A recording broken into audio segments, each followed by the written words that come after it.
Welcome back to Vox in a Box, the podcast that puts the voice in comics. I'm your host, Michael Corley. Thank you so much for tuning in. Today, we are covering Classic X-Men, number 73. In this 73rd episode of Vox in a Box, it is titled Catacombs. We open with the girlfriend of Warren Worthington. Who is Warren Worthington III? That is, of course, Angel, one of the original X-Men who left in the first episode of Vox in a Box and has intermittently come in and out. Candy Southern is going up to the apartment to check in on her boyfriend. She finds the lights out. Things look slightly disturbed. She doesn't know what's going on. She finds one of Angel's feathers and blood? She doesn't know what's going on, but she decides to call for help. Very smart, by the way. She calls, and who answers? It is Professor Xavier. She calls Professor Xavier, and she's saying that, Professor, something's happening at my penthouse. There's been an attack. Warren's in trouble. When an enormous, misshapen hand grabs her by the shoulder. A voice says, "I am Sunder. I am here to hurt you." We cut to Nightcrawler and Amanda Sefton. What are they doing? They are in a hot tub. Woo! They are being all lovey-dovey, and in fact, they're kind of beating around the bush talking about marriage. This relationship is getting very serious when suddenly Professor Xavier breaks in with a mind link, telling Nightcrawler there's an emergency. Instantly, Nightcrawler teleports away with a bamf. He appears out in the middle of the air, high above his building. Getting his bearings, he teleports again and teleports again until he is at Warren Worthington's penthouse. He is sticking to the side of the wall, and he is freezing because he is stark naked, and he has just been in the water, so he's soaked, so he's extra cold, but he's ready for action to help his friend, Angel. He gets a glimpse. Something is carrying Angel, almost completely unconscious, down the subway. But before Nightcrawler can help Angel, Candy Southern is thrown out of the window with a crash. She's going to fall to her death. Of course, Nightcrawler's not going to let this happen. He instantly teleports to her, catches her. He realizes that he's freezing and she needs medical help immediately. He's got to get clothes and he's got to get her to safety. So the solution? He teleports above the hot tub that Amanda Sefton, still naked, still is in. And she says, "Kurt, no, don't you dare!" And he drops Candy Southern into the hot tub so that Amanda can look after her while he gets his clothes to go help. We cut to the Hellfire Club. We see none other than Sebastian Shaw. That is the mutant who has the ability to absorb kinetic energy, who becomes more powerful the more you hit him. He is coming back to the secret lair behind the public facade of the Hellfire Club. He has been summoned by Tessa. Do you know who Tessa is? She's not talked about a whole lot before. She is one of the Hellfire Club mutants, and she's like a living computer. She can calculate things very, very quickly with her mind. She has summoned Sebastian because the White Queen, Emma Frost, came there in a state of near panic. Her mind was under assault, and then in mid-sentence of explaining what was going on to Tessa, she collapsed. And now she's in a state that is so catatonic, it is almost like a living death. Sebastian Shaw is thinking there's only one person he knows of who could do that, and that is Charles Xavier. But that's impossible. Charles Xavier would never stoop to do such a thing. He's too high-minded. And they are left with the mystery of what's happened to Emma Frost. We cut to some time later, and we see the X-Men have gathered at Amanda Sefton's apartment. And there is Candy Southern recovering. She's covered in a blanket, of course, and Amanda is wearing her sorceress robe. She is ready for action. And of course, Kurt, poor Nightcrawler, has a cold. Achoo! Because in comics, as in cartoons, anytime you get wet and cold, you instantly get a cold. That's just the way it works. He's explaining, though, that Amanda, being a sorceress, is making a potion for him that will fix him right up. Amanda is offering to help recover Angel from these strange people who took him into the subway. But Storm is saying, no, please stay with Candy Southern here. I want you to stay and protect her in case these people come back. Storm, as leader of the X-Men, is reporting back to Xavier. She's asking, well, what about the New Mutants? Maybe they could help out. Wolfsbane has great tracking abilities in her wolf form, but Xavier is saying, absolutely not. I will not put these children at risk.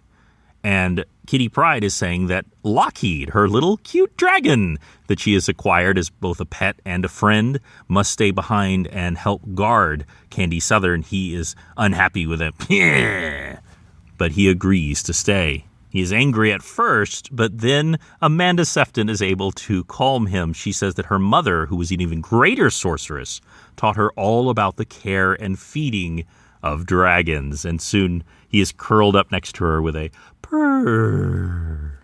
The X-Men make their way into the tunnels. Storm is trying to keep in contact with Professor Xavier, but he says there's some kind of interference set up, some kind of psychic defense as they go deeper down.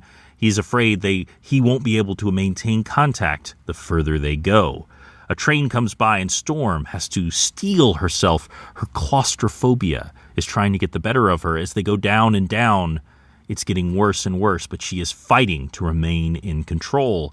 The tracking device that she has, a mini Cerebro that is locked onto Angel's signature, takes them to a solid wall. Well, how are they going to get through that? It's not like they can walk through a wall. Of course, Kitty Pryde, now called Sprite, walks right through and opens the secret passage, letting everyone in, when suddenly they are beset upon by mutants wearing rags. They say, "Intruders, get them!" The X-Men are doing very well in this battle. These people have powers, but none of them seem to be particularly powerful. And of course, Peter Rasputin's Colossus, with his nearly invulnerable super strong form, is easily able to toss them aside.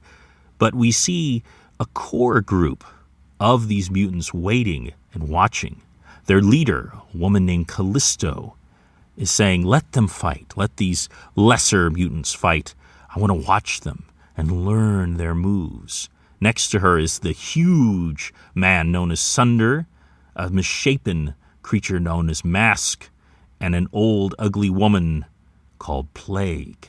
Callisto uses her super senses to tell that Sprite is spying on them. Kitty Pryde, she says, "Plague, she's yours." Plague tries to reach and grab Kitty Pryde, but of course Kitty has become phased. Her hand passes right through her. Sunder tries to smash her, but he only smashes the wall. Kitty Pryde is gone, but Callisto is saying that if even a molecule of Plague's infection got through in that phased state, that girl is as good as dead. Back to the rest of the X-Men. They are finishing off these ragged mutants, and Storm is sweeping them away with a wind. And they realize that Kitty is gone. They have to decide, are they going to look for her? Are they going to go back and get reinforcements? Are they going to keep going? Storm, as the leader, must make the call, and she says they will keep going forward. She's inside, just torn up, because what if this leads to Kitty's death? But she decides it is the best thing to try and find Angel and get out while finding Kitty at the same time. And we see Kitty phasing through a wall. Her voice is very weak. She's saying, "Guys, I'm afraid. I don't feel so good." And she passes out. A cloaked figure says, "Sprite child." It is Caliban. Do you remember Caliban? He is one of the first Morlocks we ever saw who came out of the sewers to meet Kitty Pryde. He fell in love with Kitty Pryde and wanted her to marry him. And he is taking her to safety. The X-Men make their way further down into a huge tunnel. It is been built as a fallout shelter during the Cold War. This is an enormous structure that goes on for miles, but has been abandoned by the U.S. government and has been filled by the Morlocks, by outcast mutants, and they see its leader, Callisto. Callisto is a somewhat unattractive woman with dark hair and an eye patch. Arr! Why has she kidnapped Angel to marry him? She decided that Warren Worthington, who is supposed to be very, very handsome, would make the perfect bride for the ruler of the Morlocks, and she has him pinned to the wall with stakes through his wings. She pulls out her switchblade and starts to cut out his pin feathers. If she cuts out all of them, he won't be able to fly. The X-Men fly into action, but Callisto is ready. She pulls out a slingshot, of all things, before Storm can fire her lightning blasts, and she strikes Storm in the side of the head with a metal slingshot ball, knocking her to the ground. Colossus is simply overwhelmed by the sheer number of these mutants. There are so many outcasts here fighting him all at once that he is overcome. Nightcrawler is also taken out by the crowd, and we cut to Kitty Pryde waking up in a bed in an underground lair with a cracked mirror. She is terribly sick. She tries to stand up, but collapses, only to see Caliban returning. He has food for her to help nurse her back to health. She collapses again.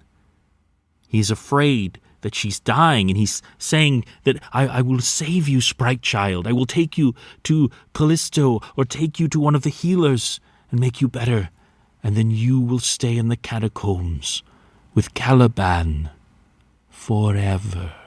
And that ends Classic X-Men number 73. So make sure and tune in next week for one of the coolest knife fights in X-Men history. You have a wonderful day, and I will talk to you soon.